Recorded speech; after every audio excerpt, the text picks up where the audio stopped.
मैले जति कपाल बाट्दा नि होइन यो अगाडि कपाल किन यसरी आउँछ तपाईँहरूलाई थाहा छ। सेवा नमस्ते गुड आफ्टरनुन, फेरि पनि स्वागत छ मेरो युट्युब च्यानलमा। आई होप तपाईँहरू सन्चै हुनुहुन्छ होला। म पनि एकदमै सन्चै छु भन्ने म चाहिँ कोठालो जाँदैछु। आज चाहिँ फेरि यिनीहरू 4 तला मात्र चढाउनु लाँदैछु हो। भैँसीलाई चाहिँ आज घरमै राख्नु भने रे मम्मीले, त्यही भएर यिनीहरूलाई चाहिँ जङ्गल भ्रमण गराएर ल्याउनु छ। यिनीहरू चाहिँ यहाँ जाँदैछ यिनीहरूलाई चढाउनु पर्ने चाहिँ यहाँ माथि हो, यो माथि छ, यहाँनिर चढाउनु पर्ने चाहिँ यिनीहरूलाई।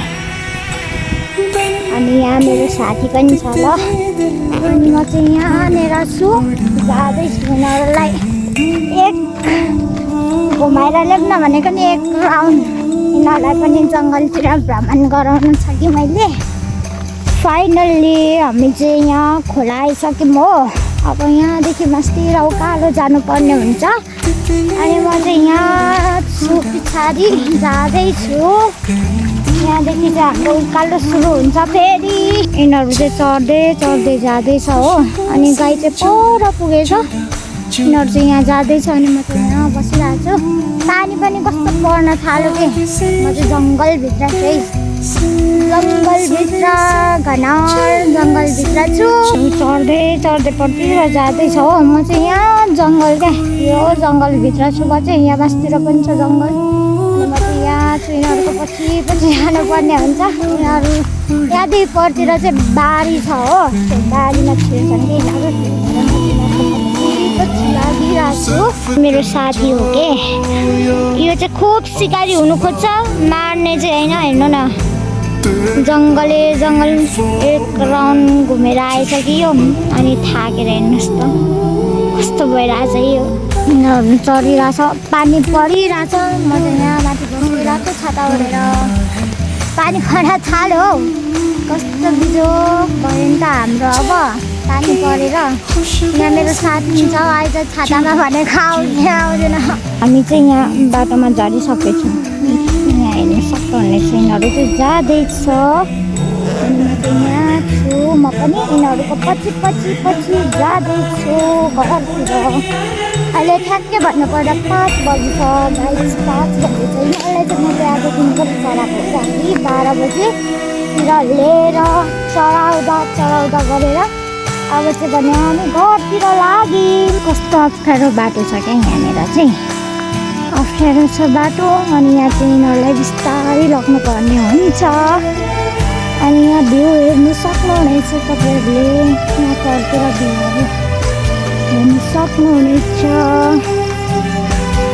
मेरो लक्की पनि जाँदैछ नि त्यहाँनिर, पनि यहाँ पछि जाँदैछु हो।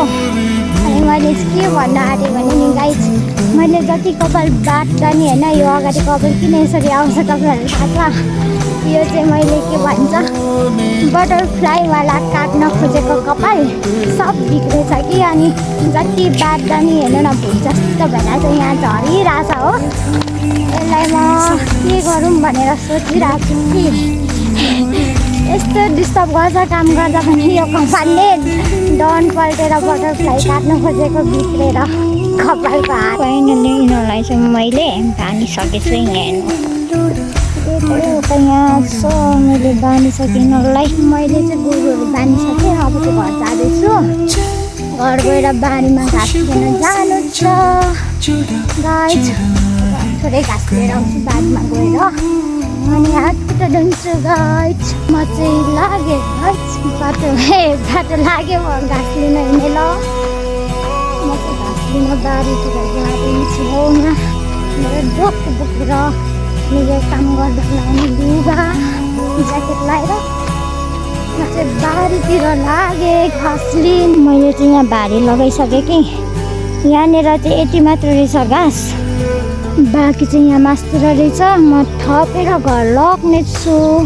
यहाँ घाँस लिएर मैले चाहिँ थुपारिसकेँ, यहाँनिर घाँस थुपारिरहेको छु।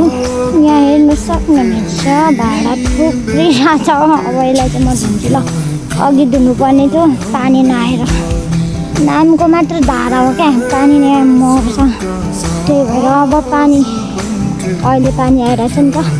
अघि पानी आएको थिएन दिउँसो, त्यही भएर यत्तिकै राखेको थियौँ। मैले चाहिँ भाडा दिइसकेँ। पानी नै मर्यो, हेर्नु न, नामको मात्र धारा क्या घरमा त।